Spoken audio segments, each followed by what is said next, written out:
ان پر عمل کرنے کے ساتھ ساتھ زندگی کے تمام شعبوں پر عمل کرنے کی ضرورت ہے۔ حضور پاک صلی اللہ علیہ وسلم پر جب اہل کتاب نے ایمان لایا تو اہل کتاب جو ہے ان کے یہاں اونٹ کا گوشت کھانا حرام تھا اور امت محمدیہ میں جائز تھا۔ تو وہ لوگ یہ سمجھے اگر ہم اونٹ کا گوشت نہیں کھائیں گے تو دونوں شریعت پر عمل ہو جائے گی، لیکن اللہ تعالیٰ نے جو ہے فوراً وحی نازل کی، یا ایھا الذین آمنوا ادخلوا فی السلم کافہ، اے مسلمانوں اسلام میں پورے کے پورے داخل ہو جاؤ۔ جبکہ دین عیسوی اور موسوی یہ بھی منزل من السماء تھا کہ وہ لوگ اہل کتاب کچھ اس پر عمل کرتے تھے اور کچھ دین محمد صلی اللہ علیہ وسلم پر عمل کرتے تھے، لیکن اللہ نے سختی سے منع کیا۔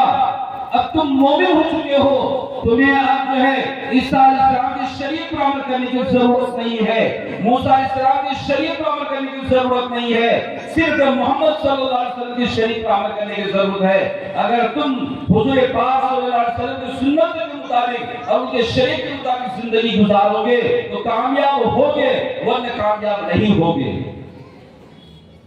تو بتائیے میرے بزرگ دوستو، آج ہم میں سے بہت سے لوگ ہیں جو اسلام کی شریعت کو چھوڑ کر، اسلام کے ضابطوں کو چھوڑ کر، اسلام کے رسم و رواج، اسلام کے طریقوں کو چھوڑ کر وہ رسم و رواج کے مطابق زندگی گزار رہے ہوں، رسم و رواج کے مطابق چل رہے ہوں، تو کیا اسلام اس کی اجازت دے سکتا ہے؟ ہرگز نہیں۔ ہم اپنے آپ کو ٹٹول کر دیکھیں کہ ہم سنت کے مطابق زندگی گزار رہے ہیں یا نہیں، ہمارا کھانا پینا سنت کے مطابق ہو رہا ہے یا نہیں، ہمارا اٹھنا بیٹھنا سونا جاگنا حضور پاک صلی اللہ علیہ وسلم کے سنتوں کے مطابق ہو رہا ہے یا نہیں۔ اگر نہیں ہو رہا ہے تو میرے بزرگ دوستو ہمیں اس پر غور کرنے کی ضرورت ہے، ہمیں اپنے آپ کو شریعت کے مطابق ڈھالنے کی ضرورت ہے۔ آج ہم ناکام کیوں ہیں؟ ہر مسلمان کی ذلت کیوں ہے؟ اس کی واحد وجہ یہ ہے کہ ہم نے شریعت پر چلنا چھوڑ دیا ہے، اللہ کے احکام پر چلنا چھوڑ دیا ہے، حضور پاک صلی اللہ علیہ وسلم کی سنتوں پر عمل کرنا چھوڑ دیا ہے۔ جس دن ہم شریعت پر عمل کرنا 100% شروع کر دیں گے، اللہ کے احکام پر چلنا شروع کر دیں گے، حضور پاک صلی اللہ علیہ وسلم کی سنتوں کے مطابق چلنا شروع کر دیں گے تو انشاءاللہ اللہ تعالیٰ ہمیں دنیا میں بھی کامیاب کریں گے اور مرنے کے بعد بھی ہمیں کامیاب کریں گے۔ تو میں اب تک جو باتیں آپ کو بتا رہا تھا اس کا خلاصہ یہی ہے کہ ہمیں اللہ سے محبت کرنی چاہیے اور اللہ کے رسول سے محبت کرنی چاہیے۔ اللہ اور اللہ کے رسول کی محبت کے بغیر ہم سچا پکا مومن نہیں ہو سکتے۔ لیکن اب میں اس کے بعد تھوڑا سا اس پر بھی گفتگو کرنا چاہتا ہوں کہ یہ مدرسہ ہے اور یہاں مختلف بچے حافظ قرآن ہوئے، تو مدرسے کی اہمیت کیا ہے اور اسی طرح حفظ قرآن کی اہمیت کیا، اس کی فضیلت کیا ہے اور ان کے والدین کی کیا فضیلت ہے، آپ سب کو پتا ہوگا۔ آج دنیا بھر میں مدارس کے خلاف سازشیں رچی جا رہی ہیں، علماء کرام کے خلاف جو ہے سازشیں رچی جا رہی ہیں، یعنی یہ کوشش ہو رہی ہے امت کو مدارس سے اور علماء سے کاٹ دیا جائے تاکہ ان کو جو ہے دین سے ہٹانا آسان ہو جائے۔ پوری دنیا میں یہ کوشش ہو رہی ہے، جو اسلام کے دشمن ہیں، باطل فرقے ہیں، وہ اس میں کافی محنت اور مشقت کر رہے، اٹھا رہے ہیں، کافی توجہ کر رہے ہیں کس طریقے سے مسلمانوں کا رشتہ مدارس سے ٹوٹ جائے، کس طریقے سے مسلمان کا رشتہ علماء سے کٹ جائے تاکہ پھر ان کو دین سے ہٹانا ہمارے لیے آسان ہو جائے۔ یاد رکھیں میرے بزرگوں دوستو، یہ مدارس دین کے دیے ہیں، یہ انسان بنانے کی فیکٹری ہے، یہاں انسان بنایا جاتا ہے۔ علامہ اقبال نے ایک شعر میں اس بات کو سمجھایا ہے، اسی دریا سے اٹھتی ہے وہ موج تند جولا میں، نہنگوں کا نشیمن ہوتا جس سے کہو بالا۔ مدارس کے تعلق سے انہوں نے فرمایا کہ ان مدارس سے ایسے ایسے لوگ رونما ہوتے ہیں جو باطل کو دبوچ دیتے ہیں، بڑے بڑے جو ہے باطل فرقوں کو نیست نابود کر دیتے ہیں۔ آپ سب کو پتا ہے جب ہندوستان میں انگریزوں کا ناپاک قدم پڑا، ان کو ہٹانے کے پیچھے کن کا یہ ہاتھ رہا آپ سب کو پتا ہے، علماء دیوبند کا زبردست کردار رہا ہے، اور علماء دیوبند ہی اس کا پیش تھے ان کو یہاں سے نکلوانے کے لیے۔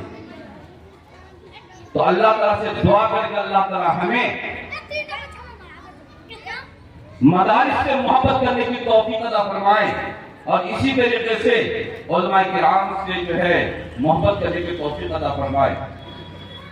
حضور پاک صلی اللہ علیہ وسلم نے فرمایا کہ کن عالما او متعلما او مستمعا او محبا فلا تکن الخامس فتہلک، او کما قال علیہ السلام۔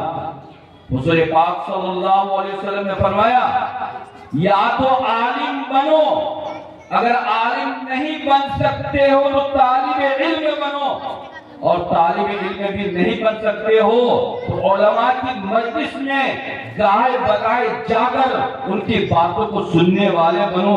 اگر تمہارے پاس اتنا بھی وقت نہیں ہے تو کم سے کم علماء سے محبت کرنے والے بنو۔ اور آگے اللہ کے رسول فرما رہے ہیں فلا تکن الخامس، پانچواں شخص مت بننا، یعنی علماء سے نفرت کرنے والا، علماء سے بغض کرنے والا، علماء سے عداوت کرنے والا، فتہلک، وہ جب تم ہلاک اور برباد ہو جاؤ گے۔ تو میرے بزرگوں دوستو، ہم سب کو اللہ تعالیٰ اس پر عمل کرنے کی توفیق عطا فرمائے۔ بس ایک دو منٹ اپنی بات کو میں مکمل کرتا ہوں کہ یہ مدارس اور یہ قرآن انسان کو تنزل دلانے کے لیے نہیں آیا ہے، بلکہ انسان کو ترقی دلانے کے لیے آیا ہے۔ قرآن ہے کیا چیز؟ مجھے تو بولنا تھا حافظ قرآن کی فضیلت کے اوپر، ان کے والد کی فضیلت کے اوپر بھی، لیکن چونکہ ہمارے پاس وقت بہت کم ہے، میں اپنی بات کو صرف ایک بات ختم کرتا ہوں کہ قرآن کو اللہ تعالیٰ نے کیوں نازل کیا ہے؟ یہ دستور حیات ہے، یہ قانون الہی ہے، یہ لائف اسٹائل ہے، ہمیں زندگی کس طرح گزارنی چاہیے۔ قرآن کا نزول اس مقصد کے لیے نہیں ہوا ہے کہ کوئی بیمار پڑ جائے تو تعویذ بنا کر اسے گلے میں لٹکا دیا جائے۔ قرآن کا نزول اس مقصد کے لیے نہیں ہوا ہے کہ کوئی مر جائے تو قرآن پڑھ کر فاتحہ کر دیا جائے۔ قرآن لوگوں کی ہدایت کے اترا ہے، قرآن اس لیے نازل ہوا ہے تاکہ ہم صحیح اور غلط کی تمیز کر سکے، حق اور ناحق کو پہچان سکے، قرآن کے مطابق زندگی گزار سکیں۔ قرآن اس لیے نازل ہوا ہے کہ ہمیں تجارت کیسی کرنی چاہیے، معاشرہ میں کس طریقے سے رہنا چاہیے، ماں باپ کے ساتھ کیسا برتاؤ کرنا چاہیے، رشتہ داروں کے ساتھ کس طریقے سے برتاؤ کرنا چاہیے۔ قرآن ہمیں یہ سکھانے کے لیے آیا ہے۔ لیکن افسوس کی بات یہ ہے کہ آج ہم قرآن کو سمجھ کر نہیں پڑھتے ہیں۔ جس طریقے سے غیبت کرنا گناہ ہے، جھوٹ بولنا گناہ ہے، چوری کرنا گناہ ہے، قرآن کو نہ سمجھنا اس سے بڑا گناہ ہے۔ لیکن افسوس کی بات یہ ہے میرے بزرگوں دوستو، ہم قرآن سمجھنے کی کوشش نہیں کرتے ہیں، قرآن پڑھنے کی کوشش نہیں کرتے ہیں۔ اللہ تعالیٰ ہمیں آپ کو توفیق دے کہ ہم خود بھی قرآن پڑھیں، قرآن کو سمجھنے کی کوشش کریں، اور ساتھ ساتھ اپنے بچوں کو بھی ہم حافظ قرآن اور عالم دین بنائیں۔ حافظ قرآن اور عالم دین بننے کے بعد، بنانے کے بعد ہمارے پاس بہت سارے مواقع ہیں، ہم اپنے بچوں کو حافظ بنانے کے بعد بھی ان کو ڈاکٹر بنا سکتے ہیں، انجینئر بنا سکتے ہیں، وکیل بنا سکتے ہیں۔ جیسا کہ آج بہت لوگ ایسے ہیں حافظ قرآن ہے لیکن وہ ڈاکٹر ہے، حافظ قرآن ہے لیکن وہ انجینئر ہے، حافظ قرآن ہے لیکن وہ وکیل ہے۔ بلکہ میں نے کچھ دنوں پہلے ایک نیوز پڑھا تھا، ایک پنجابی اپنے بیٹے کو جو ہے مسجد میں لے گیا اور مولانا صاحب سے کہا کہ میں اس کو حافظ قرآن بنانا چاہتا ہوں۔ مولانا صاحب کہنے لگے کہ آپ اپنے بیٹے کو حافظ قرآن کیوں بنانا چاہتے ہیں؟ انہوں نے کہا کہ میں اس کو ڈاکٹر بنانا چاہتا ہوں۔ اگر میرا بیٹا حافظ قرآن بنے گا، جب قرآن کے 30 پارے کو اپنے سینے میں محفوظ کر لے گا تو پھر جو ہے دنیا کی کتابوں کو اس کو پڑھنا یاد کرنا ان کے لیے آسان ہو جائے گا۔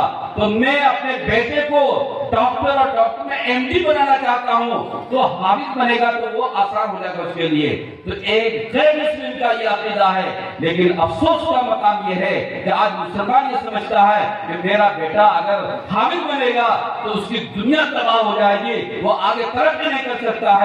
میرے بزرگوں دوستو، یہ ہماری سوچ کی کمی ہے، ورنہ حافظ بننے کے بعد آج بہت سے ایسے مواقع ہیں جو دنیا کی وہ اعلیٰ سے اعلیٰ تعلیم حاصل کر سکتے ہیں۔ اللہ تعالی ہمیں آپ کو ان باتوں پر عمل کرنے کی توفیق عطا فرمائے۔